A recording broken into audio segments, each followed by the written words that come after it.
Proverbs 23:33. You will see weird things, and your mind will play tricks on you.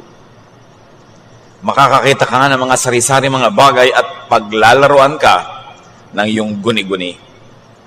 All in the mind. Nasa isip ang lahat. Panginoon, salamat po dahil binigyan niyo kami ng isip. At ngayon nais naming maliwanagan kung ano ang papel ng isip na ito sa aming relasyon sa inyo, sa aming buhay, sa relasyon namin sa kapwa, sa aming kapaligiran. Mangusap po kayo. Kayo ang maging tagapangaral at gamitin nyo lang inyong lingkod bilang tungtungan ng inyong paa at nang maitaas namin ang iyong kadakilaan. Be the speaker, be the preacher, lead us, teach us, Father. In the name of Jesus, your Son, our Lord, we pray with thanksgiving. All in the mind. You are what and how you think. Bakit ang mga tao nagkakaiba-iba ng buhay kahit kuminsan pare-pareho ng nilakihan, pare-pareho ng kinain? Madalas ang dahilan kasi magkakaiba sila ang paraan ng pag-iisip. Magkakaiba ang korte ng utak. Magkakaiba ang kanilang pangunawa, pagpapahalaga sa mga bagay-bagay, at yun ang nagsasadlak, nagdadala sa kanila kung saan man sila napupunta. Your thought becomes your life. Nandyan ka, ganyan ka, dahil sa iyong pag-iisip. Hindi ka biktima ng mga Hapon o mga Kastila o mga Amerikano, hindi ka biktima ng mga kapitalista o mga komunista. Ikaw ay nandyan dahil ganyan kang mag-isip. Perception is one's reality. Ano ba ang katotohanan? Ang katotohanan ay hindi lang yung totoo. Ang katotohanan ay yung inaakala mong totoo.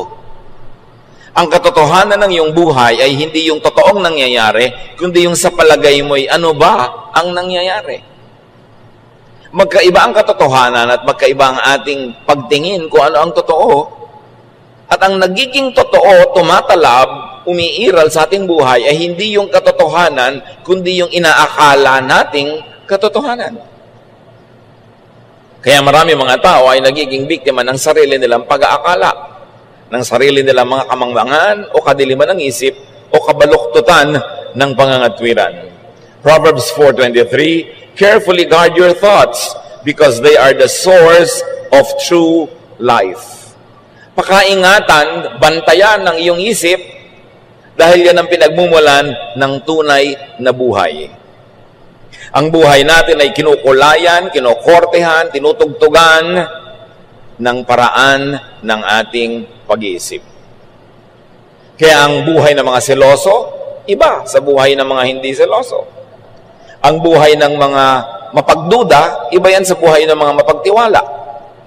Ang buhay ng mga madilim ang paningin sa mundo ay iba sa buhay ng maliwanag ang paningin.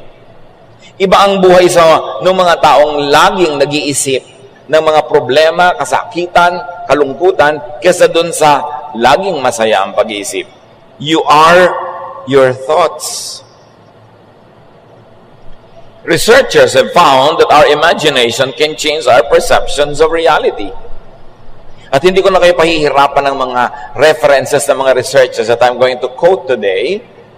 Pero ang dami-dami mga pananaliksik at sinasabi ng mga resulta ng mga ito na ang ating guni-guni ang bumubuo ng konsepto natin ng katotohanan. So marami sa akala natin katotohanan ay guni-guni. Akala. Your mind can literally play tricks on you by changing illusions into what seems like reality. Kung selosa kayo, nakakita lang kayo ng konting bahid ng kung anong marka sa damit ng asawa nyo, nangalo niya na siya. Yun ang inyong reality. Pagka kayo naman ay mapaniwalain, kitang-kita na niloloko kayo, nagpapaloko pa kayo. Kasi yung paniniwala nyo ay hindi kayo niloloko. Pagka kayo ay mayabang, ang tingin nyo sa lahat ng nagpapakita ng kanilang galing ay tinatalo kayo. Pagka kayo ay mapagduda, ang tingin nyo sa lahat ng tao, kayo'y niloloko. Pinaglalaroan tayo ng ating isip. And you get to believe your own lies. Ang isang kasinungalingan na alam mo kasinungalingan, ulitin mo, ulit-ulitin mo, mamaya, yun na ang totoo sa'yo. Hindi na yun kasinungalingan sa iyong pananaw. Kaya yung mga public persons, mga maraming politician na nagsisinungaling, akala nila yun ang katotohanan. Na sila ay mapaglingkod sa bayan, maibigin sa mga tao, bla bla bla. Lagi nila kasi sinasabi. Hindi na mahalaga kung anong totoo. Ang nagiging totoo sa loob ng isip ng tao ay yung pinauulit-ulit niya sa kanyang sarili. Kaya ang advertisement, paulit-ulit. Para pag tumanim sa utak mo, yun na ang totoo. Hindi ka na mabubuhay ng walang soft drink, hindi ka na mabubuhay ng hindi maputi ang labada, hindi ka na mabubuhay pagka ganito at pagka ganon. Kasi paulit-ulit, yun ang nagiging totoo sa paningin mo. And to a large extent, your mind can create reality at a mental level. Merong isang pasyente na dahil sa kanyang religious belief, ayaw niya ng blood transfusion. Nauubos ang kanyang dugo, sa pilitan na siyang binigyan ng blood transfusion with the consent of her mother-in-law. Dahil naniniwala siya na masama ang blood transfusion, hindi tinanggap ng kanyang mga ugat yung dugong isinasalin sa kanya. And needless to say, she died. Nakokontrol ng paniniwala, pati ang ugat ng tao, pati ang pagpasok at paglabas ng dugo, ang paggaling sa sakit, at ang paglala ng sakit. Nasa isip. Recent studies suggest that what really affects your outlook on life is the way you perceive reality. Kung ang korte ng iyong mata ay bilog, bilog ang langit. Kung ang korte ng iyong mata ay star, star ang hugis ng langit. Pagka ang kwadro, ang korte ng iyong mata ay rectangle, rectangle ang langit. Ang paningin mo sa mundo ay hindi kung ano yung mundo, kundi kung ano ang pag-iisip mo tungkol dito. Kaya kung iniisip mo na mahigpit ang Diyos, malupit ang Diyos, malupit ang Diyos na susundan mo. Iniisip mo yung mabait ang Diyos, mabuti ang Diyos, mabuti ang Diyos sa tingin mo. Kaya yung theologizing, yung mga pagtuturo, na lilipat sa isip ng nakikinig, yung korte ng isip ng nagtuturo. Kaya pag napunta ka sa nagtuturo, nagalit ang Diyos sa lahat ng bagay, ayaw ang Diyos na sumaya ka, nagigilty ka na ngayon pag masaya. Hindi dahil masamang magiging masaya, kundi nakumbinsi mo na ang sarili mo na masamang sumaya, nagigilty ka pag masaya ka. Yun ang reality mo. Proverbs 23:7, for as he thinks in his heart, so is he. Kung paano ka mag-isip, kung ano yung kalooban, yun ka. Thought is one's reality. Ayon din sa mga researches, pag isinara mo ang iyong mata at kinumbinsi mo ang sarili at nag-concentrate ka na maginaw, giginawin ka. At nakumbinsi mo ang iyong sariling mainit, kahit maginaw, mainitan ka. Pag nakumbinsi mo ang iyong sariling magaling ka, gagaling ka. Hindi ka magaling, wala kang kwenta, magiging wala kang kwenta. Pag nakumbinsi mo ang iyong sariling talunan ako, loser ako, magiging talunan ka talaga. At pag nakumbinsi mo ang sarili mong panalo ako, lahat ng gagawin mong aayon sa paniniwala na yon at mananalo ka nga. Kaya dapat ang sinusuri natin mga kapatid ay kung paano tayo mag-isip. May ipinapayo sa iyo ang isang marunong, paano ka nag-iisip? Yabang-yabang naman ito, hindi ako makikinig dito, kala mo siya kung sino. Hindi ka matututo. Pero kung may sinasabi ang isang marunong at sinasabi mo, marunong ito, nag-aral ito, nagsanay, aba, makikinabang ako makinig sa kanya, makikinabang ka nga. Paano ka mag-isip? Pag iniisip mo na ang mga bata, hindi dapat sumaya, dapat perfectly clean ang katawan nila, hindi mo sila paglalaroin. At gano'n ang magiging reality mo kung ano ang tunay na ibig sabihin ng kabataan. Pag iniisip mo na ang kabataan ay dapat fast forward sa pagtanda, huwag kang kumilos bata, dapat bata ka pa, asal matanda ka na, gano'n mo itatrato ang mga bata sa iyong paligid. Dapat sinusuri, paano ba ako mag-isip? Psalm 26:2, test my thoughts and find out what I am like. Pag nakumbinsi mong sarili mo na magkakaroon ng end of the world, lagi, everyday, laging yun ang alam ng utak mo, takot na takot ka everyday. Pag nakumbinsi mo ang isip na conservative ang Diyos, mapipilitan ka maging conservative. Ano ang konsepto mo tungkol sa Diyos, tungkol sa bayan, tungkol sa ano ang tama at mali, ganun ka mabubuhay. At pag nakumbinsi ka ng mga religious teaching na masama ka, makasalanan ka, marumi ka, laging ganun ang paningin mo sa iyong sarili. Ano ang pinapayagan ninyong pumasok sa inyong isip? Pinapayagan nyo ba ang mga basurero na magtapon ng basura sa inyong bakuran? Hindi. Pinapayagan nyo ba ang magnanakaw na pumasok sa inyong bahay? Hindi. Pero bakit natin pinapayagan ng maraming mga maling kaisipan na pumasok sa ating utak? Samantalang yung utak ang sentro ng ating pagkatao, doon nagmumula ang lahat ng ginagawa natin sa ating iniisip. At hindi lang yon, kung anong iniisip mo, yun ang ina-assign mo sa iba. Kaya yung mga tatay na sobrang nang denggoy ng mga babae nung binata pa siya, ang higpit sa mga anak na dalaga kasi iniisip niya lahat ng lalaki sa mundo magdedenggoy pagka mayroong pagkakataon. Yung mga babae na sobrang kumirengkeng nung araw, akala nila lahat ng babae kikirengkeng, kaya dududa sila sa lahat ng babae sa mundo. Kung ano ka, ina-assign mo yun sa iba. Kaya ang sabi nila, ang magnanakaw ay galit sa kapwa magnanakaw. Kaya kung mapangloko ka, iniisip mo lagi, niloloko ka ng lahat ng tao. Ngayon, kung hindi ka naman mapangloko, iniisip mo walang manloloko, kaya naloloko ka. Yung ay mga sobrang bababait, hindi naman siguro, bait siguro naman yung tao, ninanakawan lang, hindi naman siguro. Kasi siya, hindi siya magnanakaw. Kaya ina-assign niya sa iba na, hindi rin magnanakaw yung mga yun, kasi ganun ako. Ina-assign natin ang ating sarili sa iba. Kaya kung paano ka mag-isip tungkol sa kapwa, isang salamin yun kung sino ka. We can project our thoughts in the minds of other people. Kung ano iniisip natin, iniisip natin na yun din ang iniisip ng ating kapwa. Kaya marami sinasabihan mo ko ng good morning, mangungutang ka, no? Yung kasi pag nag-good morning tayo, may masama tayong balak sa kapwa. So pag may nag-good morning sa atin, iniisip natin, may masamang balak din sila. Proverbs 27:19, you see your face in a mirror and your thoughts in the mind of others. Kung paano daw nakikita mo ang mukha mo sa salamin, pag nananalamin ka, ganon din mo nakikita ang sarili mo sa mukha ng iba. Hindi mo sila nakikita, ang nakikita mo, sarili mo rin. Kaya kung manloloko ka, iniisip mo, manloloko ang lahat. Kung mabait ka, iniisip mo rin, mabait ang lahat. May advantage, may disadvantage. Pag hindi natin sinuri kung paano tayo mag-isip. Thought power is the key to creating your reality. Pag marumi ang iyong buhay, marumi ang iyong isip, marumi rin ang tingin mo sa kapwa. Pero pag mabait ka, mabuti, normally ang tingin mo rin sa iba, mabait at mayroong likas na kabutihan. To control your destiny. Para makontrol mo kung saan ka pupunta sa buhay, you must learn to control the nature of your dominant, habitual thoughts. Dahil kung paano ka mag-isip, ayun ang iyong magiging buhay, dapat kontrolan mo ang pag-iisip mo at dalhin mo doon sa gusto mong buhay. At yung kadalasan ay paraan ng iyong pag-iisip, yun ang pupuntahan ng iyong buhay. Kung negative ka mag-isip, magiging negative ang buhay mo.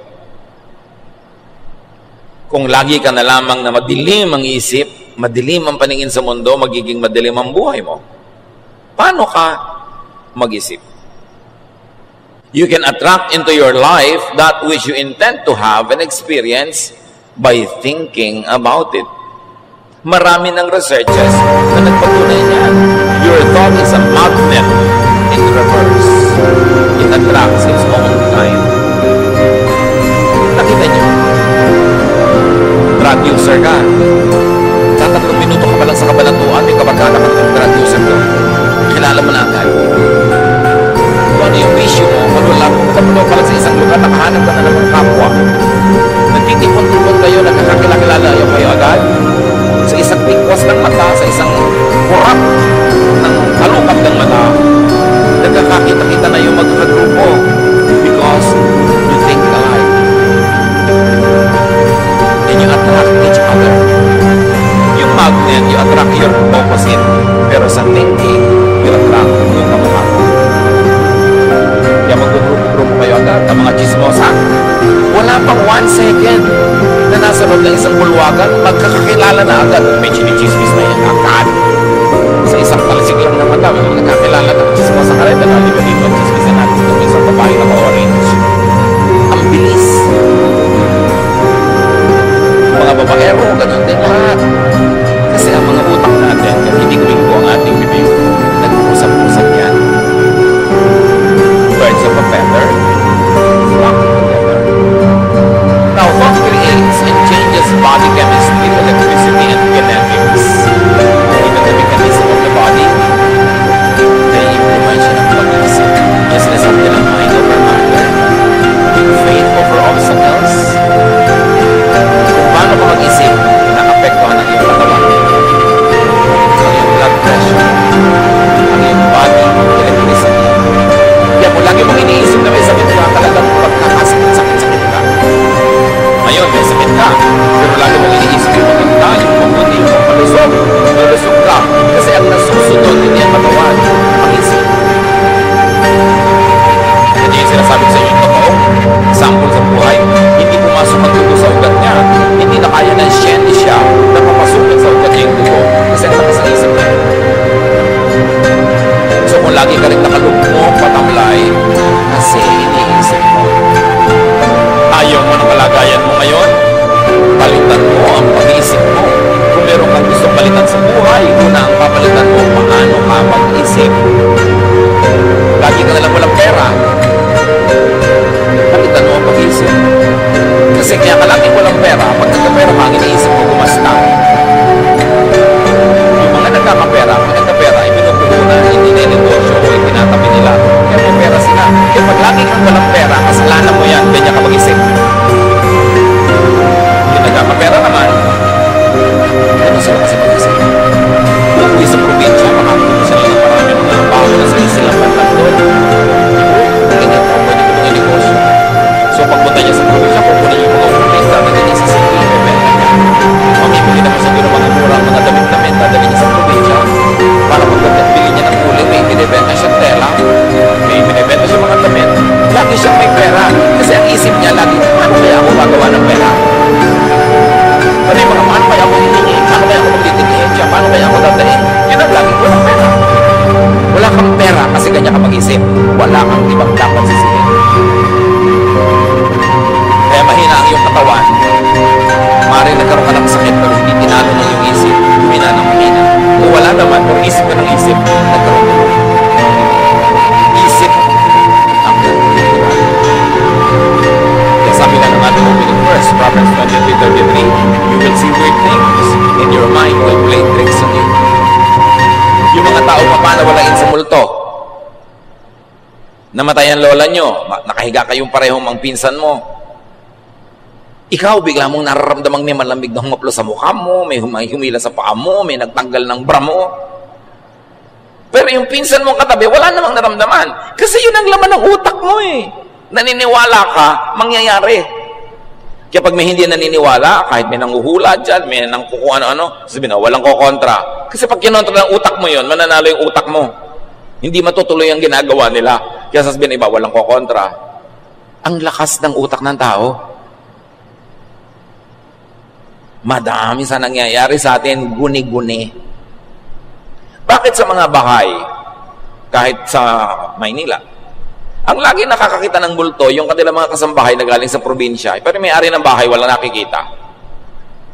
Kasi yung mga galing sa probinsya, ang laging araw-araw, lumaki ng multo ang iniisip, multo ang pinag-uusapan, kaya kahit na kurtina lang yung gumalaw, nakakakita ng multo.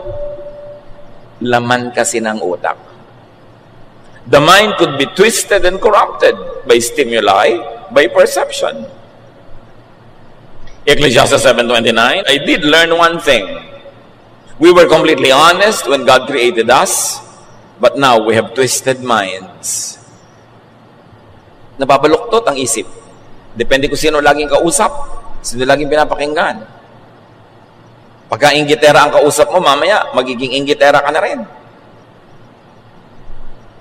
Pinag-iingatan kung sinong pinapakinggan. Kasi naglalagay sila ng content ng ating utak. The mind could be intoxicated and confused. Kita niyo yung taong matino pag nalasing, kung ano nung ginagawa. O kaya, pag kumain, merong biglang aantukin na. Wala na siyang pakialam sa mundo.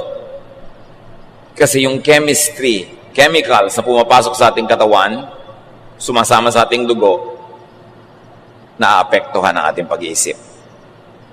Kaya yung mga mahiyain,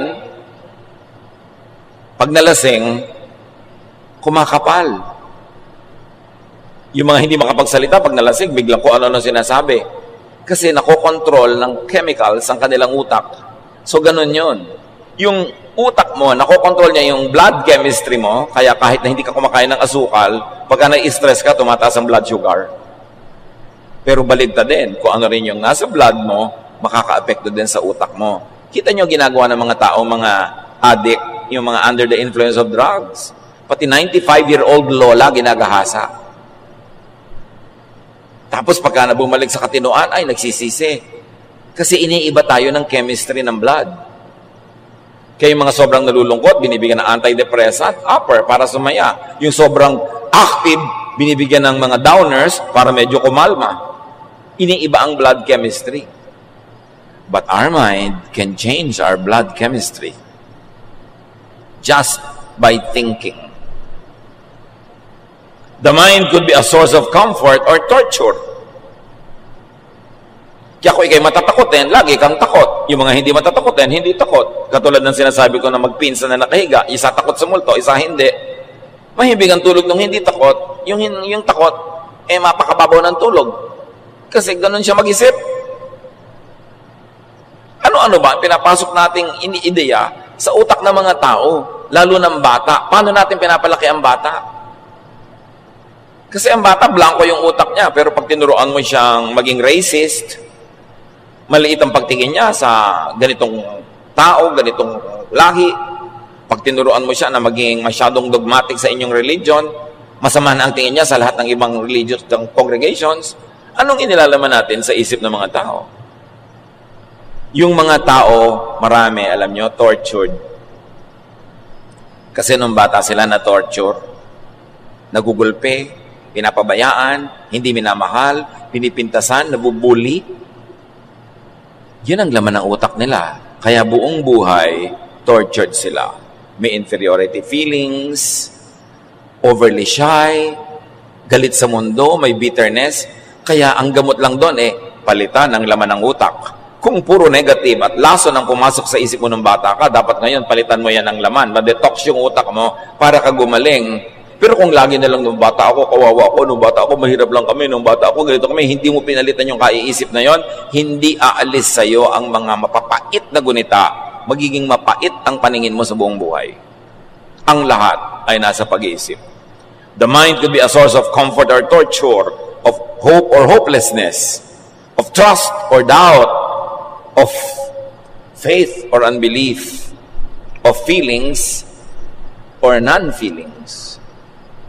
The mind could be straightened, cleansed, and renewed. Pwedeng linisin, ituwid, liwanagan ng isip. Kahit ano pang pinagdaanan nito. 2 Corinthians 5:17, kaya't kung nakipag-isa ka na kay Kristo, ang isang tao, isa na siyang bagong nilalang. Wala na ang dati niyang pagkatao. Sa halip, ito'y napalitan na ng bago. Pero hindi magic yun na tinanggap mo si Jesus, naging iba ka na. Nung tinanggap mo si Jesus, nagbukas ka ng pinto ng isip mo para sa mga isiping maka-Jesus. So habang sumusunod ka sa katuruan ni Jesus, pinapairal mo to sa iyong buhay, progressively nababago ang iyong pag-iisip and progressively nababago ang iyong buhay. Hindi siya instant. Pero dapat, araw-araw, dinadagdagan mo yung pagka-Jesus ng buhay mo para yung kapayapaan, kapahingahan na ipinapangako niya ay mapasayo. Pinatunayan na sa maraming mga pananaligsik that thoughts alone can improve vision, fitness, and strength. Ang dami ng pag-aaral dito na pag ang tao nag-isip, nalilinaw ang kanyang paningin, lumilinaw up to a point. Huwag lang talagang clinically blind. But who knows? Yan ang tinatawag nating miracle. That strong faith can cause all the powers of the universe to focus on your problem at biglang naiiba yun na tinatawag natin na miracle. mga taong napapalusog ang katawan nila sa pag-iisip nila ng mga pampalusog na mga ideya at lumalakas maging ang kanilang physical strength. Alam niyo yung placebo effect. It works because of the power of thought. Maraming ganitong experiment sa medisina. 2 grupo ng pasyente. Isang grupo, tinurukan ng tunay na gamot. Sinabi, gagaling ka sa gamot na ito. Isang grupo, ang itinurok lang tubig. Hindi talaga gamot. Pero pinapaniwala sila na gamot din yon. Naggalingan din sila. Kasi naniniwala sila. May mga grupo ng pasyente na ipinagdarasal ng isang prayer group at mayroong isang grupong hindi ipinagdarasal. Everything else being the same, mas tumalab ang paggamot at pag-aalaga doon sa ipinagdarasal. The power of the mind, the power of prayer. Na pag napakalakas ang iyong pananalig, may kapangyarihan ang iyong isip, lumalabas sa iyong bungo ang lakas na yon, nakakarating doon sa gusto mong pag-ukulan ng lakas na yon. Kabangha-mangha. Dahil nilikha tayo ng Diyos sa kanyang wangis. At ang pinaka-trono ng Diyos sa ating buong pagkatao ay ang ating isip. Pag Diyos ang nag-ahari sa ating isip, ang kapangyarihan ng Diyos ay nagiging atin. Body chemistry, electricity, and kinetics create and affect emotion. Kaya nga merong mga antidepressant, meron naman ng mga pampasigla, kasi pagka nabago ang chemistry ng iyong dugo, naiiba ang iyong feelings.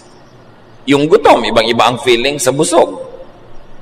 May kinalaman yung utak natin sa physical world, sa food, sa drink. Kaya sabi ng Desiderata, many fears are born of fatigue and loneliness. Pag ang tao ay laging pagod at laging malungkot, dumarami ang kanyang kinakatakutan. Pero pag siya ay nagpapahinga, at lalo na't may kasiyahan ng kanyang buhay, kumukonti ang kinakatakutan niya. Kaya dapat pinag-aaralan natin, how am I behaving? Lagi ba akong galit? Lagi ba akong stressed? Lagi ba akong nagseselos? Lagi ba akong nagdududa? Because according to research, behaving in an emotionally intense way for an extended period will ultimately create physical illness. Pag lagi kang galit, magkakasakit ka. Pag lagi kang nagsiselos, kakasakit ka.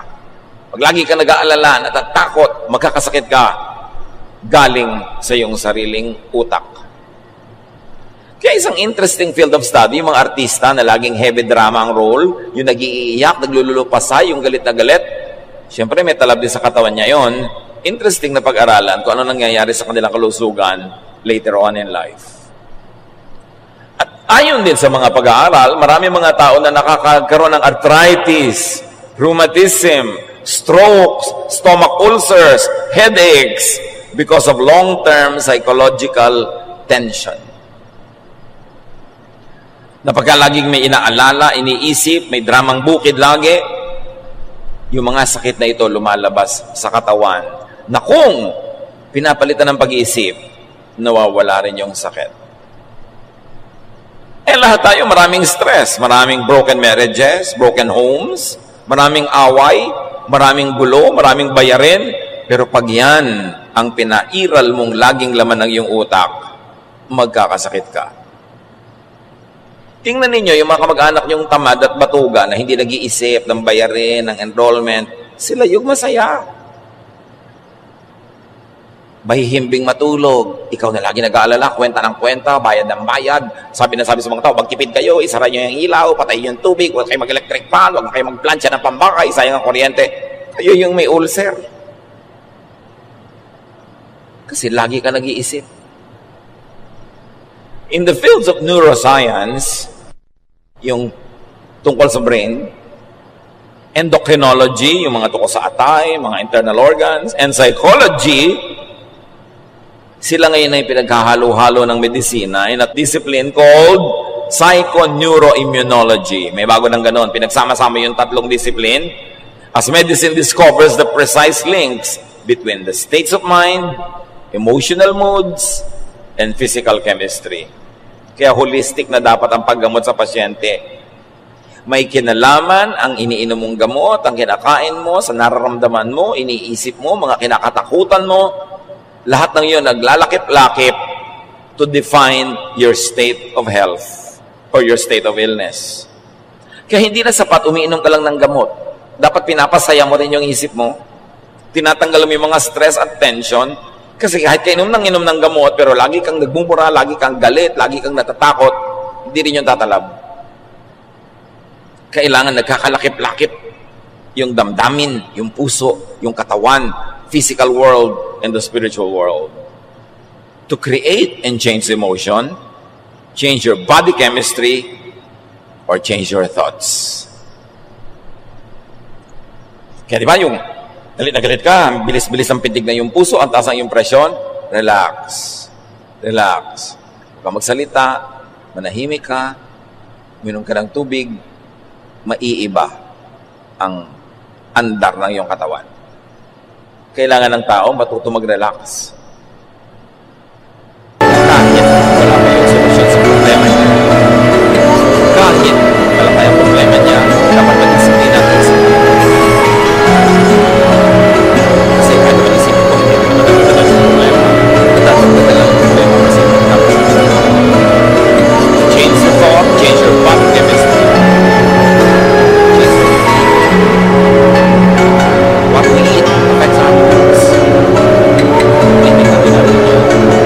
Be aware, and because of all the habits, sabi sa Revelation 22:11, evil people will keep on being evil, and everyone who is dirty-minded will still be dirty-minded.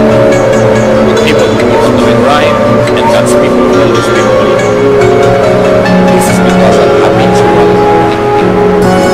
pag naging habit mo na nagkaroon, magiging gano'n ka talaga, kailangan yung bring out ang lahat.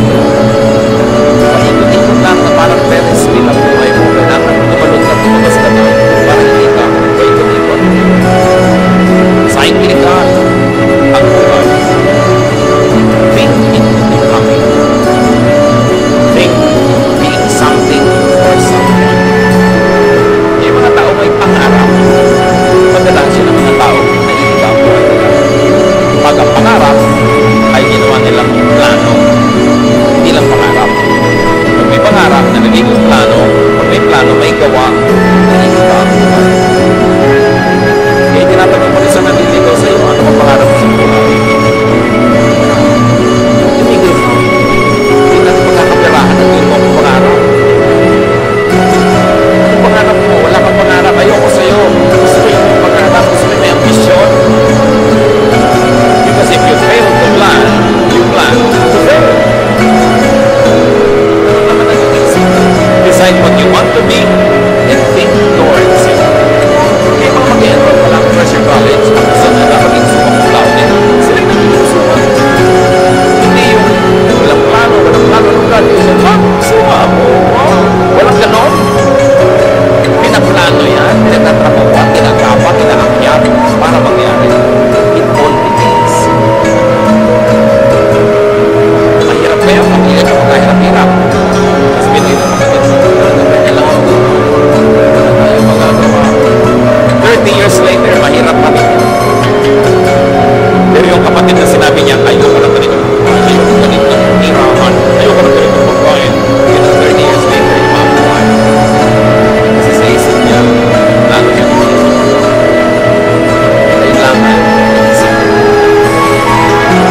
Iisip mo, napakadalas siyang Panginoon. Bakit? Kasi iniisip mo, nanalangin niyo kahit walang amen. Mark 11:24, everything you ask for in prayer will be yours. All you have faith. Kasi ang faith, hindi lang naniniwala ako, Lord, bigyan niyo po ako na magandang buhay. Hindi lang yun naniniwala. May plano yun. Magagandahin niya yung buhay niya. Kasi ang tunay na faith, pananalig, may action. Hindi lang kasal. So kung tunay ka nagdarasal, Lord, gawin niyo po ako. Gusto ko mag-rapid sa buhay. Gusto ko makatapos sa ganito. Gusto ko makapagtanim ng 5 hektaryang pinyahan. Siyempre, may gagawin ka. Kasi naniniwala ka na yun ang maganda para sa'yo. Faith without action is dead. Kaya ang sabi, pag ipinanalangin mo at naniniwala ka, matutupad. Hindi magic. Kasi ang paniniwala mo ay magbubunsod sa iyo para gawin ang lahat ng tamang dapat na hakbang para mangyari yung ipinanalangin mo. May kapangyarihan ng panalangin na tunay na paniniwala. Kaya baliwala yung prayer na hindi ka naman naniniwala, pray ka pa ng pray. Uy, ba't ka nag-pray na gumaling ka, naniniwala ka ba? Hindi, malay mo rin mangyari. Wala mangyayari doon. Kailangan kumbinsido ka sa loob ng iyong isip. Kaya yung mga tao na naka-accomplish, umahon sa lusak, na-improve ang buhay, napaganda ang lahat, naniwala yun na pwede niyang magawa yun at gumawa siya ng mga tamang hakbang para gawin yun. Pero yung mga tao walang pagbabago sa buhay nila, yung mag-asawa na kakakasal pa lang, isang linggo, away na ng away, after 1 month, away ng away, isang taon, away ng away, 10 years, 20 years, 30 years, 40 years, away ng away. Wala naman kasi silang iniisip na baguhin ang utak nila eh. Yung seloso, seloso pa rin. Yung tamad, tamad pa rin. Yung palaaway pa rin. So away sila ng away kasi wala silang binabago. Kung ayaw mo ng buhay mo ngayon, baguhin mo ang pag-iisip mo tungkol dyan at yun ang simula ng pagbabago. Hindi pwedeng parang lumaglag mula sa langit ang pagbabago. Walang ganun. Pinagtatrabahuhan ang pagbabago. Kaya ang utak natin na mahalaga.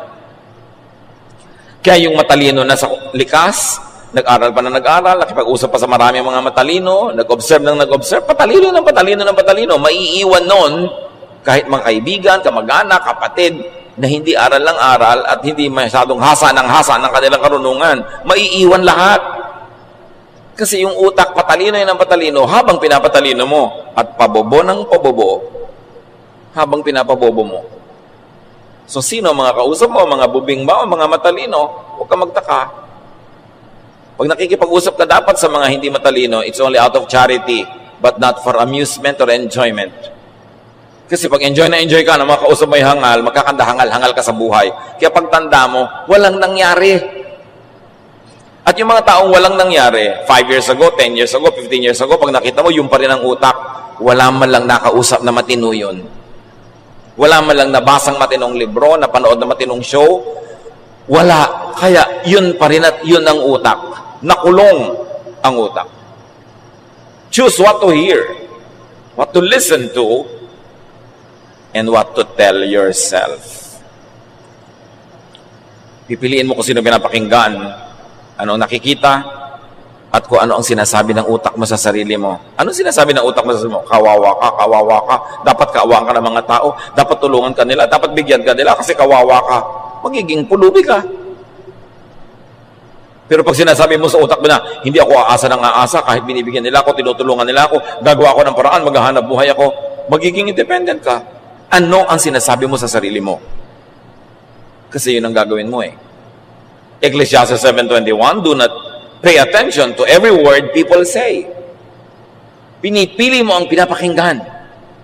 At nakikinig ka na, may salaan pa yung tenga mo para mayroong pinapapasok at mayroong hindi. Pag ang lagi mong kausap ay kakampi mo, yung kamukha mo ng pananalig, pareho kayo ng kagalit, pareho kayo ng kaaway, anong gagawin niyo sa isa't isa? Ilulubog nyo ang isa't isa. Kasi wala nagbibigay ng balance. Dapat nakikinig ka rin dun sa huwag ka na magalit doon, baka naman mali ang iniisip mo tungkol sa kanya. Ngayon, sa kanya ka nagalit. No, dapat nakikinig ka sa ganon. Hindi yung kampi ng kampi sa'yo, kahit ano na lang, lagi mong kakampi. Walang maitutulong sa'yo yan. Hindi ka tatalino. Pag lagi ka kinakampihan. If the mind can be used to heal, it can also be used to kill. Di ba may placebo effect? Yung hindi naman gamot, pero pinapaniwala kang gamot, tumatalab sa'yo. Meron namang nocebo. Yung gamot na, pero pinaniniwala ka, hindi pa rin yung tatalab. So, hindi pa rin yung tatalab kahit gamot yun. Negative beliefs or negative expectations can kill. Yung ginagawa ka na ng mabuti, sabi mo, hindi naman mabuti yan.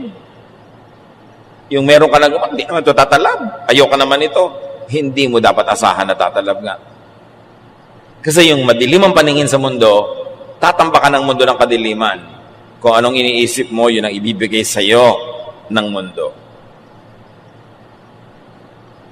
Importante na maunawa natin ang kapangyarihan ng isip. Research shows that thoughts are capable of affecting everything from the simplest machines to the most complex living beings. Merong talab ang isip sa ibang bagay outside of your brain. And the informed could always suspect an evil spirit. Lagi na lang na, ay, may evil spirit, may evil spirit. Yan ang laging tinatakbuhan ng mangmang. Laging evil spirit. Bagamat merong totoong evil spirit, pero ang konti-konti ng totoong evil spirit na nangyayari sa paligid, may dahilan yon, may reason yon, may science yon, kung aalamin mo. Kaya yung telekinesis, yung research na napapagalaw ng isang tao, halimbawa yung baso na malayo sa kanya, yung mga mangmang sasabihin agad, evil spirit, demons. No. This wonderful study about the human brain is giving us a lot of proofs that the mind can move even physical things. Eh, di ba ganyan ang mga himala sa Bible? Pag sinabi ng propeta, hindi ulan ng 7 taon, hindi nga umuulan, ang lakas naman ng isip nun na in religious parlance you call faith. Ang lakas ng faith. Pag sinabi ni Jesus na bumangon ka dyan, bumabangon nga pati patay. Ang lakas ng isip. Na ang lakas ng pananalig. Hindi demonyo yon. Huwag kayo laging tatakot sa puro na lang demonyo. Pag kami hindi tayo alam, demonyo. Science could be God's last prophet. Nakikita natin yung mga wonderful works of God in nature through scientific research. Every thought we have is tangible energy with the power to affect even the physical world. At napapatunayan nga yan, tulad ng paulit-ulit kong binabanggit na ayaw niyang tanggapin yung dugo na ipinapasok sa kanyang ugat, hindi talaga pumasok. Researchers have demonstrated that human intention can even affect a variety of living systems such as bacteria, mga daga, mga pusa at aso, pati paglangoy ng isda, naapektuhan ng iyong pag-iisip. Sabi niba, witchcraft. Ayan na naman, yung mga mangmang, laging witchcraft ang pinagbibintangan. May galis ka na, ay, nakulam ka. Galis lang yun. Why that power? Bakit ganon kalakas ang isip ng tao? Because humans are created in God's image. We were created in God's image. There's a bright and beautiful slice of God in each one of us. Kaya ganon na lang ang ating isip. Kaya sabi ni Jesus, everything is possible for those who believe. And why is it possible? Your mind power can move it because you were empowered by God. Hindi yan masama, hindi yan kadiliman. Diyos ang nagbigay para gamitin mo sa tama. Sabi ng Psalm 139:14, I praise you because I am fearfully and wonderfully made. Ang ganda-ganda na pagkakalikha nyo sa akin, O Diyos. Binahagi na nyo ako, di man ako dapat at karapat-dapat. At yung bahagi na yon sa isip. Mark 11:24, sabi ni Jesus, therefore I tell you, whatever you ask for in prayer, believe that you have received it, and it will be yours. Prayer, faith, mind, power. At hindi yun galing sa demonyo. Galing yun sa Diyos. Because all perfect things come from above, from the Father of lights, who does not change like shifting shadows. Every good and perfect gift is from above. Satan is not a creator, he's only a destroyer. So anything powerful and creative could only come from God. Quantum physics has proven that living things are constant transmitters and receivers of measurable energy. Ang lalim ng researches na bawat living thing may energy and they're connected, interconnected. Kaya yung mga iba, napapatunayan nila na lalong lumulusog ang halaman pag kinakausap. Pag pinupuri, pag minamahal. Pati tubig, kinakausap. Because there's a life in it. At hindi yun witchcraft, hindi dapat nabubuhay ka sa takot. Because God has infused His power in everything that He has created. Kaya tayo interconnected eh. May connection tayong lahat. Yung mga tao na mapag-alaga ng mga halaman, who knows? Kung yung mga halaman, inaalagaan din sila bilang ganti. Ang mga isipin daw, thoughts, are bundles of electromagnetic energy. And new models of consciousness depict it as being able to move beyond physical boundaries like energy does. In other words, thought can move things. Kaya ibang takot na takot sa mga possession, mga demonic possession. Bakit itong taong to? Napapasara niya yung pinto, tinitingnan lang niya, demonyo agad ang pinagbibintangan. Because there are people who are very, very, very tortured inside of them, full of negative energy, full of anger, full of pain, full of sorrow and bitterness, that their thoughts could close doors and scare people and hurt people because they are full of negative energy. Hindi lahat dapat demonyo ang pinagbibintangan. Di ba merong mga ganon? Kuminsan yung mga nag-iibigan, alam mo, naisip kita kaninang 2 a.m., iniisip din kita nun. Yung nagkukonekta yung mga isip nyo, yung tinatawag na iba na mental telepathy, natatakot na naman sila doon. Nakakapaglakbay talaga yung isip mo outside of your utak, outside of your skull. Because we were fearfully and wonderfully made.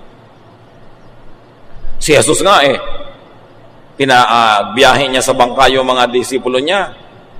Naiwan pa siya, nanalangin pa siya. Mamaya, naglalakad na siya sa tubig, inabutan na niya. Nalilipat yung katawan niya from here and there. Lumalampas siya sa mga pader, sa mga dingding.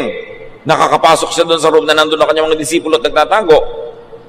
The mind can overcome the physical world. And it's a very tantalizing area of study in medicine. Kung paano sa pag-iisip mo ay matutulungan mong gumaling ang sarili, at kung paano sa pag-iisip mo ng mga nakakalungkot, nakakatakot, ay tinutulungan mo ang sarili mong mabulok, manlumo, manghina. Matthew 7:7, ask, and it will be given you. Seek, and you will find.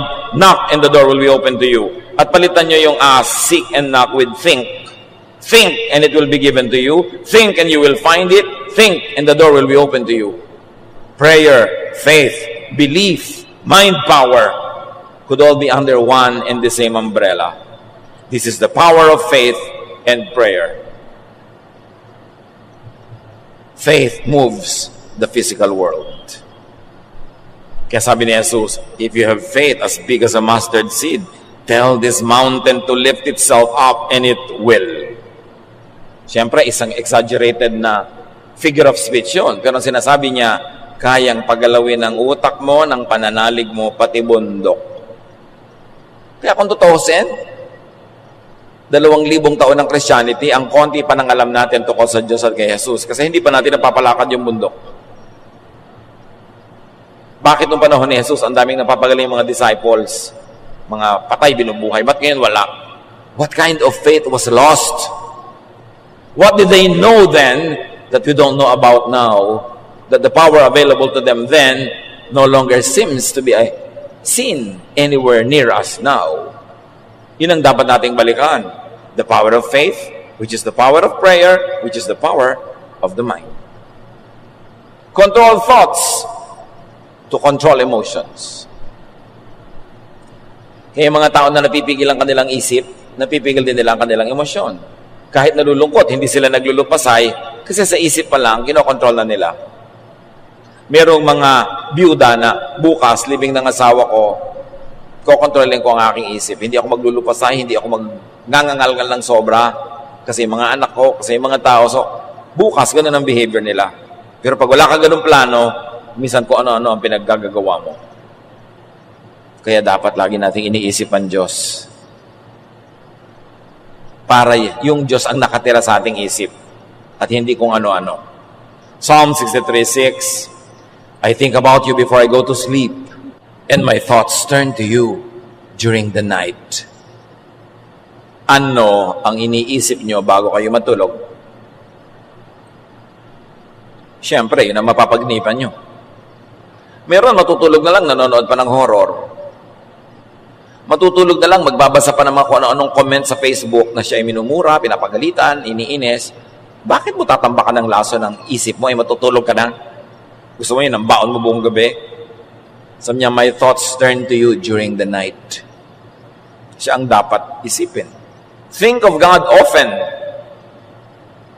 Let God dwell in your mind. Your mind, your thought, is the temple of God.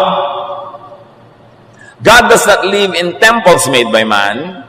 God does not live in temples of stone or steel or wood or gold. God lives and dwells in the mind of the believer. This thing you have between your two ears is the temple of God. Your mind. Kaya dapat Diyos ang naghahari sa isip. Diyos ang laman ng isip. Diyos ang sinusunod ng isip. Ask God to reveal God to you and godlessness as well. Romans 12:2, let God change the way you think. Then you will know how to do everything that is good and pleasing to Him. Kung meron tayong dapat hingin sa Diyos, ay baguhin ang paraan ng ating pag-iisip. At mangyayari yon kung isinusunod natin ang pag-iisip sa isipin ng Diyos na ipinahayag ni Jesus.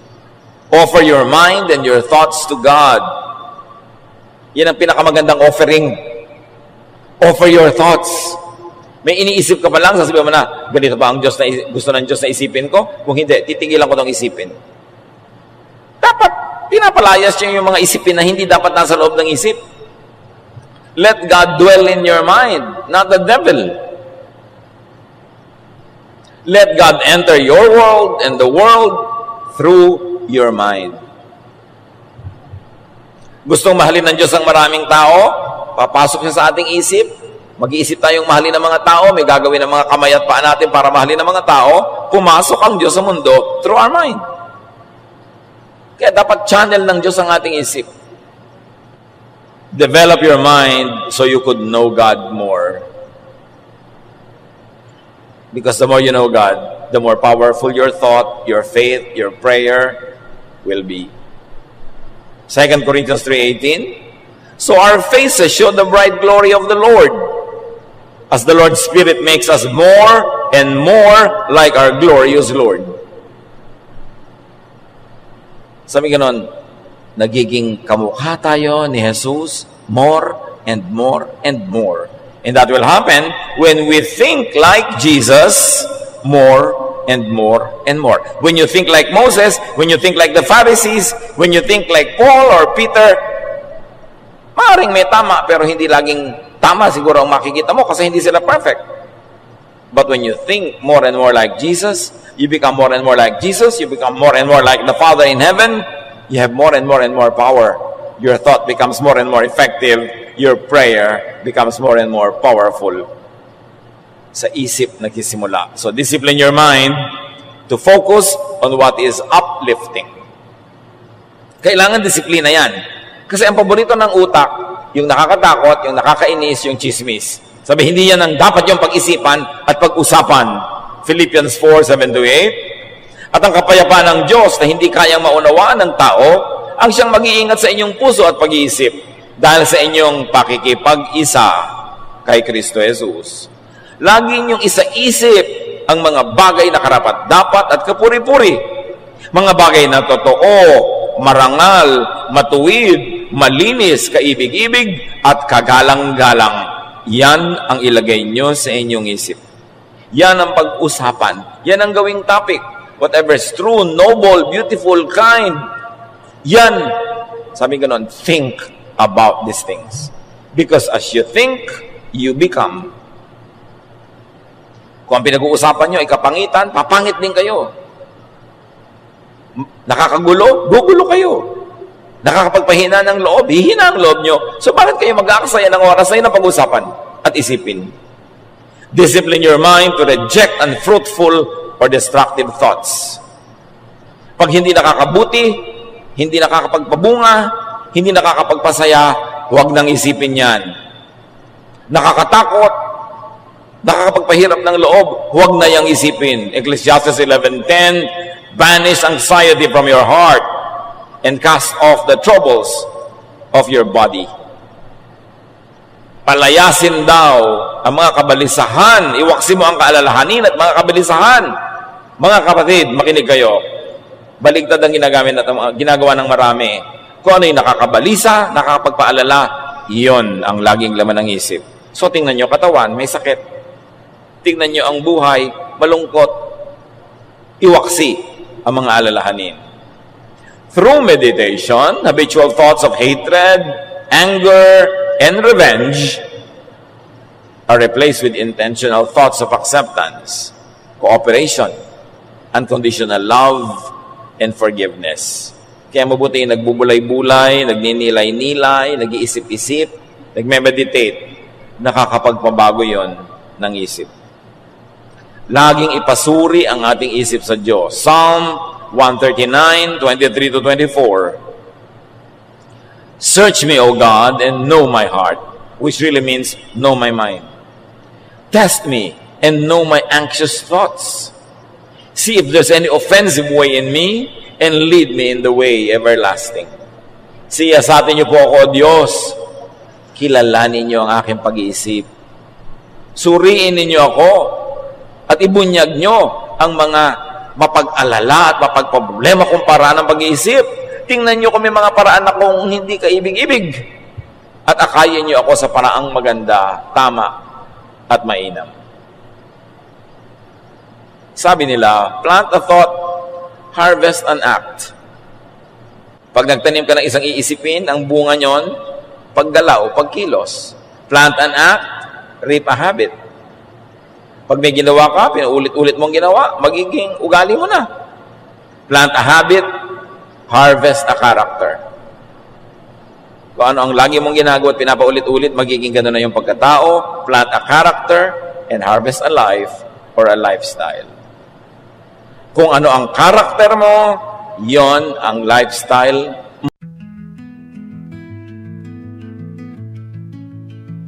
In the quiet corners of my memories where the dust has started to settle, I find fragments of a time when our hearts beat in rhythm like a metronome so gentle. The echoes of laughter still linger in the air as I trace the fading lines of our story. In this symphony of moments, I hear the melody of a love once glorious and gory. Oh, the rhythm of our hearts, a song so bittersweet, a dance of passion and pain where the past and present meet. In the silence, I hear your voice calling out to me, an instrumental intro to a love that's yet to fully set me free. In the canvas of my mind, I paint the memories in art pop hues, in these shades of love where the colors of our souls intertwine subdued. Through the lens of time, I see the beauty in the chaos that we've been, a masterpiece of love, a dance of shadows where the light begins to dim. Oh, the rhythm of our hearts, a song so bittersweet, a dance of passion and pain where the past and present meet. In the silence, I hear your voice calling out to me, an instrumental intro to a love that's yet to fully set me free. In the canvas of my mind, I paint the memories in art pop hues, in these shades of love, in these shades of love, where the colors of our souls intertwine subdued, subdued. Through the lens of time, I see the beauty in the chaos that we've been, a masterpiece of love, a dance of shadows where the light begins to dim. Oh, the rhythm of our hearts, a song so bittersweet, a dance of passion and pain where the past and present meet. In the silence, I hear your voice calling out to me, an instrumental intro to a love that's yet to fully set me free. In the quiet corners of my memories where the dust has started to settle, I find fragments of a time when our hearts beat in rhythm like a metronome so gentle. The echoes of laughter still linger in the air as I trace the fading lines of our story. In this symphony of moments, I hear the melody of a love once glorious and gory.